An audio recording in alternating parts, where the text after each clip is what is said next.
안녕하세요. 저는 어바웃 심리상담센터를 운영하고 있는 상담심리사 함광성이라고 합니다. 오늘은 사례 개념화 쓰는 방법에 대해서 이야기해 보려 합니다. 사례 개념화의 중요성은 두말하면 잔소리지만 그래도 잔소리 한번 하자면 사례 개념화는 상담 진행의 지도이자 나침반이라고 할 수 있죠.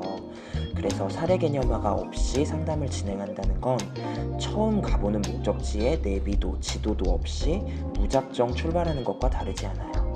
그래서 반드시 모든 사례에서는 사례 개념화를 하는 게 중요하다는 거 다시 한번 강조하고 시작하려고 합니다. 그 정도로 사례 개념화가 중요하지만 또 그 정도로 어려운 게 사례의 개념화이기도 하죠. 그래서 일부 학교에서는 사례 개념화 자체를 한 학기 내내 수업하기도 하고요. 사례 개념화에 대한 여러 가지 교재나 교육들이 참 많이 있습니다. 근데 또 분명히 배우긴 배웠는데 막상 실전에서 쓰려고 하면 배운 게 무색할 정도로 단 한 줄도 써지지 않는 신기한 현상을 경험하기도 하는 게 사례 개념화죠. 내 내담자에 대해서 단편적으로 이해하고 있는 다양한 파편화된 정보들을 일정한 문장의 형태로 구성하고 통합하는 게 사실 정말 어려운 일입니다.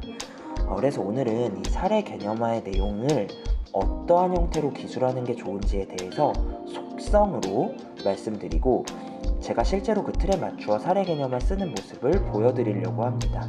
주의하실 건 어디까지나 속성이라는 거예요. 그래서 이 영상의 내용에만 지나치게 의존하지 마시고 사례 개념화에 대해서 다른 교육도 많이 들으시고 계속하여 갈고 닦으시길 바랍니다. 그리고 사례 개념화의 내용 전개는 이론적 지향이나 슈퍼바이저의 지도 방식에 따라서 굉장히 다양해질 수 있어요. 그래서 제가 말하는 게 정답은 아니라는 거죠. 하지만 저는 대부분의 사례를 이런 형태로 사례 개념화 해왔습니다. 지금도 그렇게 하고 있고요. 그리고 참고로 저는 통합적 접근을 사용합니다. 자, 그럼 하나하나 살펴보시죠. 사례 개념화는 4개의 질문에 대한 답을 글로 쓰는 과정이라고 생각하시면 되는데요. 첫 번째 질문은 내담자가 상담에 어떻게 오게 됐나요? 라는 질문에 답을 한다고 생각하시면 됩니다.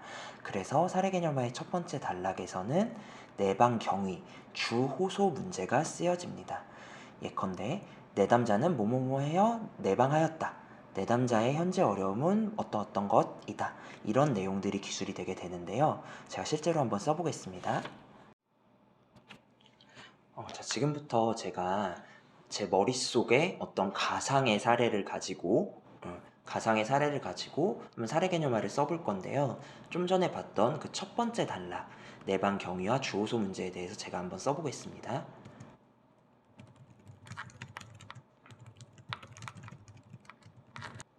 네, 이런 식으로 기술을 해볼 수 있겠죠? 앞에서부터 보면 내담자는 불안과 우울감을 호소하며 자발적으로 상담센터에 내방하였다. 여기에서 이제 어떻게 내방하게 됐는지 내방 경위를 쓰는 거죠. 지금처럼 자발적으로 오는 경우도 있지만 예를 들어서 특정 기관에서 의뢰를 받아서 왔다든지 부모님 손에 이끌려 왔다든지 뭔가 이런 것들을 쓰면 되겠죠. 자, 그 다음에 구체적으로는 이 내담자가 호소한 주호소 문제가 접수 면접이나 초기 회기에서 좀 어떻게 확인이 됐는지 구체적인 어려움에 대해서 써주시면 됩니다. 미래에 대한 막연한 불안감과 업무에서 이미 높은 성과를 내고 있음에도 더 높은 성과를 내야 한다는 생각에서 비롯된 불안감, 그리고 퇴근 후 혼자 있는 시간에 느껴지는 공허함과 우울감이 내담자의 주된 호소 문제로 파악되었다. 그리고 마지막에 이거는 꼭 쓰셔야 되는 건 아니지만 만약에 심리검사를 했는데 내담자가 호소한 이 주호소 문제와 비슷한 맥락이 파악된 게 있다면 내담자가 호소하는 불안, 우울감은 심리검사 결과에서도 비슷하게 나왔다. 이런 얘기들을 추가로 애드해 주시면 좋겠습니다. 자, 두 번째 질문은 내담자는 어디가 어떻게 힘든 건가요? 라는 질문에 답변을 한다고 생각을 하시면 됩니다. 그래서 사례 개념화의 두 번째 단락은 내담자의 심리적인 특성들을 기술한다고 생각하시면 돼요. 인지적인 특성, 정서적인 특성, 행동적인 특성들을 기술하시면 됩니다. 자, 이 두 번째 단락도 한번 써보겠습니다. 내담자의 심리적인 특성들을 기술하는 거예요. 자, 이런 식으로 기술해 볼 수 있겠죠? 내담자는 자, 우선 인지적인 특성들, 흑백 논리, 과잉 일반화 등의 오류가 자주 발견되고 나는 성공해야 한다라는 당위적 사고를 가지고 있다. 이런 인지적인 특성. 그리고 이는 과도한 불안, 삶에 대한 공허함, 우울감 등의 정서 경험을 야기하는 것으로 보인다. 이런 정서적인 특성들, 그리고 또한 이에 대한 대처로 과도한 업무 몰입, 강박적인 확인 행동 등의 행동 반응이 나타나고 있다. 이런 행동적인 특성들도 기술을 해주시면 됩니다. 지금 저는 인지적, 정서적, 행동적 요 순서로 기술을 했는데 꼭 이 순서대로 하실 필요는 없어요. 더 익숙하고 잘 설명되는 방식으로 기술을 하시면 되겠습니다. 자, 세 번째 파트, 세 번째 질문은 내담자는 왜 힘들까요? 라는 질문에 답변을 한다고 생각하시면 됩니다. 그래서 세 번째 단락은 원인 분석입니다. 그래서 대부분 이러한 호소 문제와 심리적인 특성은 어떤 것에서 원인을 찾아볼 수 있겠다, 이런 내용들이 들어가죠. 그래서 이 파트에는 특히 본인이 가지고 있는 이론적인 지향이나 어떤 개념들이 많이 들어가게 됩니다. 그래서 이 부분에 정답은 없지만 이 부분에 어떻게든 좀 이론적인 개념들, 내가 알고 있는 이론적인 지향, 개념 이런 것들을 좀 억지로라도 우겨 넣어보는 연습을 많이 해보시면 좋겠습니다.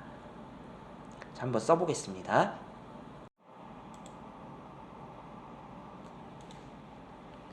자, 앞에 썼던 두 번째 단락, 첫 번째, 두 번째 단락에 이어서 이제 세 번째 단락을 기술을 해보겠습니다. 원인 분석이죠. 저는 이 지금 상상으로 만들어내고 있는 이 사례의 원인을 부모화라는 개념을 가지고 써보려고 합니다. 네, 이런 식으로 좀 써봤어요. 내담자의 이러한 호소 문제와 심리적인 특성은 부모와 경험에서 그 원인을 추론해 볼 수 있겠다.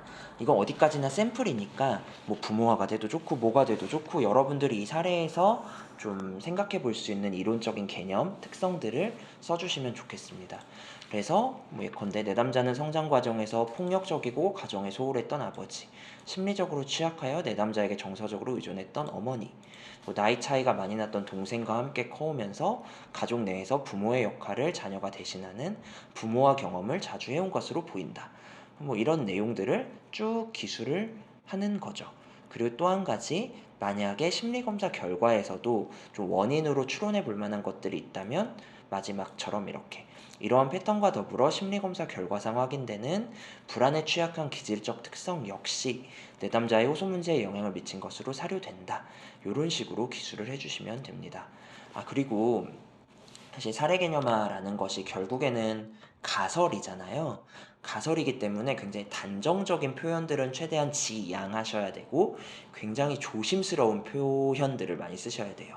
예컨대 뭐뭐 했을 것으로 보인다, 뭐뭐 할 것으로 사료된다, 이런 표현들 좀 자주 사용하시면 좋겠습니다.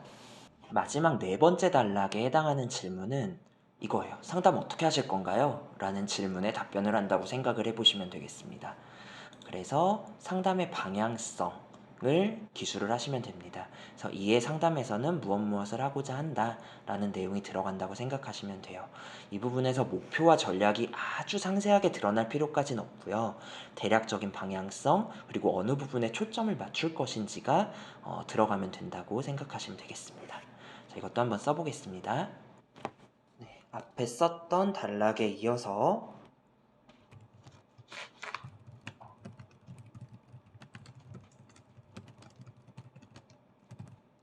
이런 내용들을 한번 써봤습니다. 이에 상담에서는 상담자와의 관계 속에서 내담자에게 제한된 제한위계 경험, 교정적 정서 경험을 제공하는데 초점을 맞추고자 한다. 그러니까 이 내용들은 사실 요 앞단락에서 나왔던 내용들에서 좀 도출이 되어야겠죠. 그리고 이러한 새로운 관계 경험을 통해 내담자가 외면했던 욕구와 감정을 타당화하고 유연하고 적응적으로 사고하고 행동할 수 있을 것이라 기대된다. 그러니까 이런 개입을 통해서 우리가 무엇을 기대할 수 있는지 이런 것들을 기술을 해주시면 되겠습니다.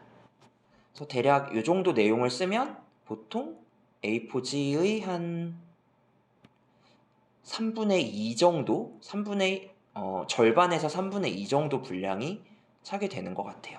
전 딱 요 정도 분량이 좋은 것 같아요. 더 길면은 어차피 잘 정리도 안 되고요. 더 짧으면 너무 빈약한 것 같아요. 그리고 이렇게 써놓으시고 계속 보강하는 방식으로 하시면 되는데 사실은 지금은 제가 미리 상상을 하고 미리 써놔서 이렇게 뚝딱뚝딱 썼지만 실은 이렇게 뚝딱뚝딱 써내는 게 쉽지가 않거든요. 그래서 이런 거를 조금 비교적 좀 빨리 쓰실 수 있는 팁을 좀 하나 소개해 드리려고 하는데요. 자, 이 틀은 제가 상담을 할 때마다 매 사례마다 이렇게 만들어 놓는 하나의 틀이에요. 그래서 내담자 이의 소스라고 되어 있는데 뭐 제목은 중요한 게 아니고요.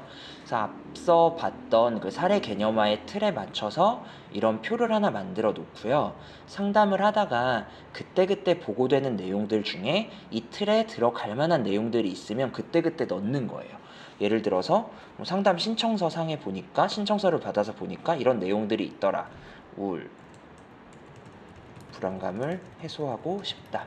뭐 이런 내용이 있다면 이렇게 쓰고 이게 어디서 나왔는지 쓰는 거죠. 상담 신청서. 자, 그리고 또 접수 면접을 해보니까 접수 면접에서 뭐 이런 내용들이 나오더라.